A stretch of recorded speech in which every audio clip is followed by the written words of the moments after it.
Sundar C இயக்கத்தில் நடிகர் விஷால் முதன்முறையாக நடித்த படம் மதகதராஜா. கடந்த 2013ஆம் ஆண்டு எடுத்து முடிக்கப்பட்ட இந்த படம் நிதி பிரச்சனையால் சிக்கியதால் ரிலீஸ் ஆகாமல் இருந்தது.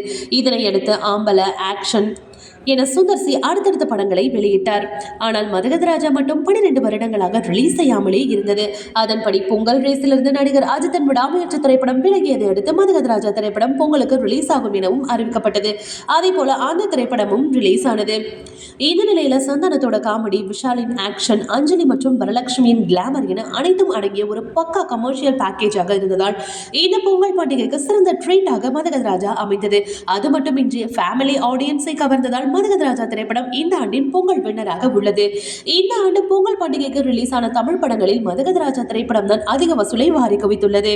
இந்த படம் ரிலீஸ் ஆகி 8 நாட்கள் ஆகும் நிலையில் தமிழ்நாட்டில் மட்டும் 40 கோடிக்கு மேல் வசூலை வாரி குவித்துள்ளது. விரைவில் இந்த படம் 50 கோடி என்கிற இமாலய வசூல் சாதனையும் நிகழ்த்தும் என எதிர்பார்க்கப்படுகிறது.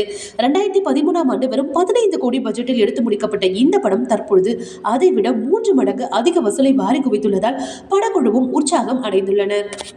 ஓகே வியூவர்ஸ், இது போல சினிமா செய்திகளை நீங்கள் பார்க்க மறக்காம சரி டைம்ஸ் சேனலை சப்ஸ்கிரைப் பண்ணுங்க.